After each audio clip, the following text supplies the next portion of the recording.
lost weight? Really? Whatever weight I lost, you found, pal. Selamat datang di Watch Mojo Indonesia. Dan hari ini kita akan menghitung mundur pilihan kami untuk para aktor yang gaya aktingnya hampir tidak pernah berubah. Untuk daftar ini kita akan fokus pada gestur dan tipe karakter, bukan pada aktor yang selalu memerankan peran tertentu seperti misalnya polisi. Am I getting through to you? Over!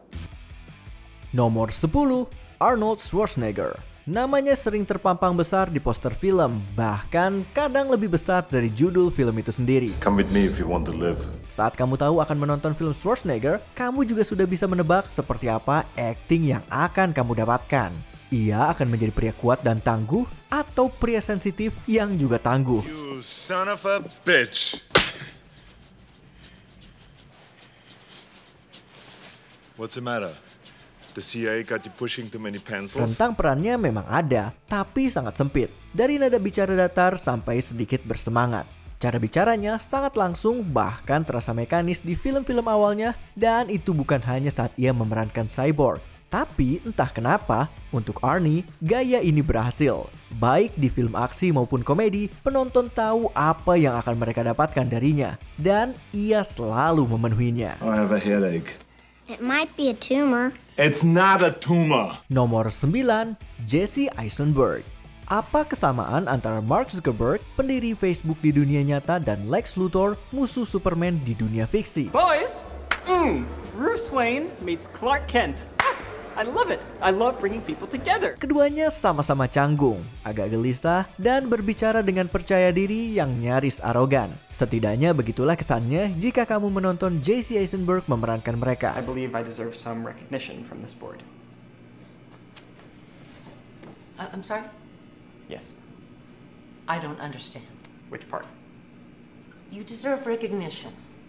I believe I pointed out some pretty gaping holes in your system. Eisenberg jelas punya gaya khas sejak awal karirnya. Sejak ia tampil sebagai remaja pembasmi zombie, gaya itu terus ia pertahankan dan terbukti berhasil, tidak peduli apapun perannya. Selama tidak merusak karakter yang ia perankan, tidak ada alasan untuk mengubah pendekatan tersebut. What the hell was that? It's just my life. Nomor 8, Jason Statham. Ia selalu tampil sebagai anti-hero, pria tangguh dengan suara serak dan aksen British.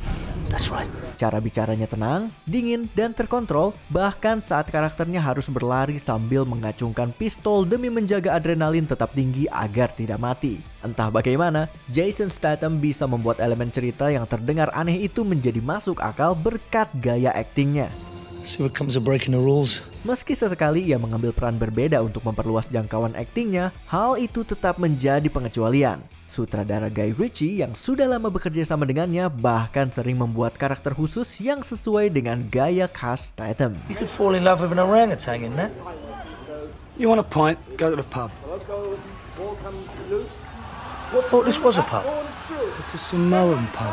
Nomor 7, Joe Pesci. Kalau kamu melihat filmografi Joe Pesci, kamu akan sadar bahwa ia selalu memerankan penjahat. It's just, you know, you're just funny. It's funny, you know, the way you tell the story and everything. Funny how? I mean, what's funny about it? Tommy, no, you got it all wrong. Oh, Anthony. He's a big boy. He knows what he said. What'd you say? You're right. Funny how? Kadang konyol, kadang licik, kadang juga sangat terorganisir dan sadis. Tapi bukan peran itu saja yang membuatnya masuk daftar ini, melainkan cara ia memerankannya. Pesci selalu membawa intensitas yang tenang dalam setiap peran kriminalnya, termasuk satu-satunya peran sebagai pengacara. How to get this in a second-hand store. So, it's either wear the leather jacket, which I know you hate, or this. So, I wore this ridiculous thing for you. Kamu bisa mengandalkannya untuk berbicara cepat, sarkastik, dan terdengar sedikit paranoid. Dan biasanya vulgar kecuali ketika ia bermain di film keluarga yang secara mengejutkan penuh kekerasan. What's the matter? I don't like the way that kid looked at me. Did you see that? You ever seen him before?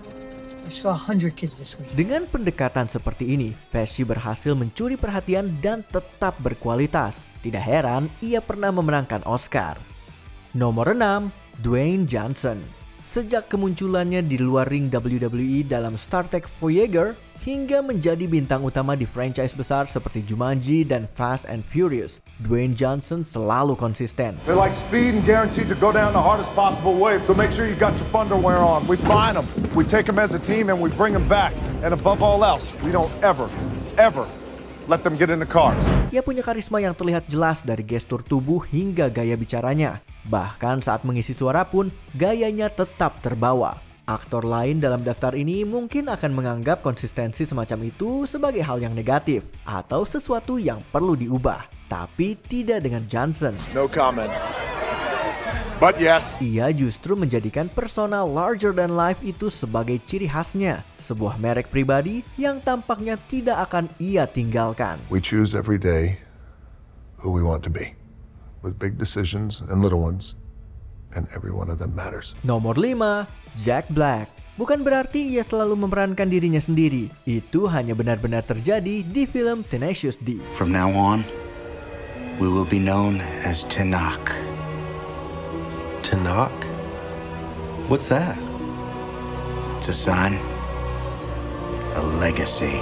Jack Black telah memerankan karakter yang sangat beragam. Guru sekolah, panda animasi, bahkan iblis. Tapi ada satu benang merah di satu titik atau bahkan beberapa titik dalam film, semua karakternya akan menampilkan gaya akting yang heboh, lucu, dan berlebihan.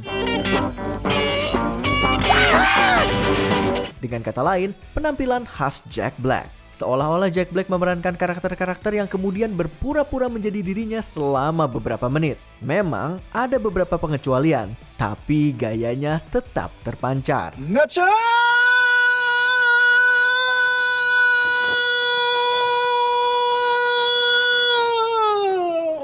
Nomor 4, Sylvester Stallone. Ia pernah menjadi petinju, tentara, dan beberapa polisi. You think he wants to start a business? Phoenix is going for a gun, plain and simple. Trust me, he's going for a gun. Ia adalah salah satu ikon film aksi di era 1980-an, tapi karirnya tetap bertahan sampai sekarang. Karakter-karakternya memang ikonik, tapi sebenarnya punya pola yang sama.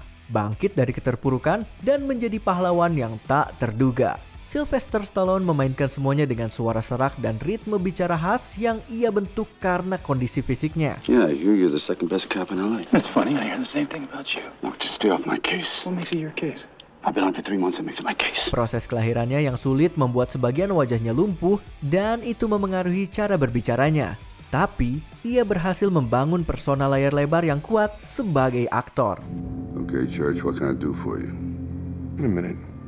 I'm still waiting for one more guy. Who? Nomor 3, Adam Sandler. Wajah konyol, suara konyol, sudah pasti itu adalah Adam Sandler. I see what's going on in here.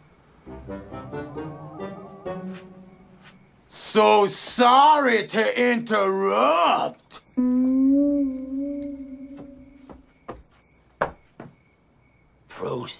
Komedian ini mulai dikenal lewat Saturday Night Live dengan karakter seperti Canteen Boy dan berbagai versi dirinya sendiri. Saat itu adalah masa kejayaan SNL di tahun 90-an dan Sandler berhasil membawanya ke layar lebar. Tapi ia tetap membawa persona konyol yang sama ke karakter-karakter filmnya. Alright, let's go. You like that, old man? You want a piece of me? I don't want a piece of you. I want the whole thing. Meski sukses secara komersial, Sandler kadang mencoba keluar dari bayangannya sendiri dengan mengambil peran-peran dramatis. Peran-peran ini memang sangat berbeda dari biasanya, tapi tetap menjadi pengecualian. That's $1 million opal you hold, straight from the Ethiopian Jewish tribe. I mean, this is old school, Middle Earth. Nomor 2, Nicolas Cage. Entah sebagai pahlawan aksi, tokoh romantis, atau pencuri dokumen penting negara, Nicolas Cage selalu hadir dengan intensitas mata melotot dan energi yang nyaris gila. Are you trying to steal that? Oh, It's $35. For this? Yeah. A lot. Hey, I don't make the prices. Saat awalnya ia ditawari untuk memerankan Javi di film The Unbearable Weight of Massive Talent tahun 2022, ia justru mengira akan ada aktor lain yang memerankan Nick Cage, karakter yang didasarkan pada dirinya sendiri. We're obviously very excited to have you here. What are you working on next? Well, that's a tough question for an actor to get, but it's fine. Oh. Because I'm no longer an actor. I retired. Ia baru berubah pikiran ketika Pedro Pascal ikut bergabung dalam proyek itu. Kita tidak tahu apakah reputasinya sebagai aktor dengan gaya yang selalu mirip membuat ia sempat ragu. Tapi setelah puluhan tahun, mungkin saja ia ingin mencoba sesuatu yang baru. Wow, we've got something in common. We both know our guns. Sebelum kita menyebutkan pilihan teratas kami, ini dia beberapa honorable mentions. Will Smith. Entah jadi jin atau polisi, rasanya selalu seperti menonton Will Smith. You're kidding, right? Michael Cera. Karir filmnya dimulai dari karakter TV yang sama-sama canggung. It's the first of many too, so get used to it, sister. Kevin James. Selalu pria biasa yang berusaha sekuat tenaga di setiap filmnya. No, it's just that you said security guard, and it's perfectly acceptable. Oh, I'm so sorry if I called you the wrong thing. No. You did fine. Jennifer Aniston. Tidak pernah benar-benar meninggalkan Rachel Green di semua film komedinya. Oh, yeah, okay. You know, I'm not sure. Kevin Hart. Selalu menjadi karakter yang cerewet dan berlebihan, persis seperti gaya stand up-nya. Okay. Yep, yeah. Fantastic. Alright. Sebelum kita lanjut, jangan lupa subscribe dan tekan tombol bel untuk mendapatkan notifikasi tentang video terbaru kami. Kamu bisa memilih untuk mendapatkan notifikasi secara berkala atau setiap kali kami mengupload video. Kalau kamu menggunakan handphone, pastikan untuk menyalakan notifikasi pada bagian pengaturan. Nomor 1, Ryan Reynolds. Entah ia menjadi pemeran utama di komedi romantis, menjadi superhero nyeleneh seperti Deadpool, atau sekedar tampil di wawancara, Ryan Reynolds tetaplah Ryan Reynolds. Thank you. No, it's not a compliment. Ia sarkastik, memesona, dan kadang suka merendahkan diri sendiri. Tapi justru itulah yang membuatnya disukai. Film Deadpool dipuji karena sering menembus batasan antara layar dan penonton. Tapi sebenarnya, pujian lebih pantas ditujukan pada bintangnya. Oh, hello. I know, right? Bagi Reynolds, batas itu seperti halangan kecil. Buktinya, teaser film Deadpool and Wolverine malah menampilkan dirinya dan Hugh Jackman sebagai diri mereka sendiri, bukan karakter film. You want to play Wolverine one more time? Yeah, sure, Ryan. Apakah menurutmu ada aktor lain yang juga selalu tampil dengan gaya yang sama? Tulis pendapatmu di kolom komentar.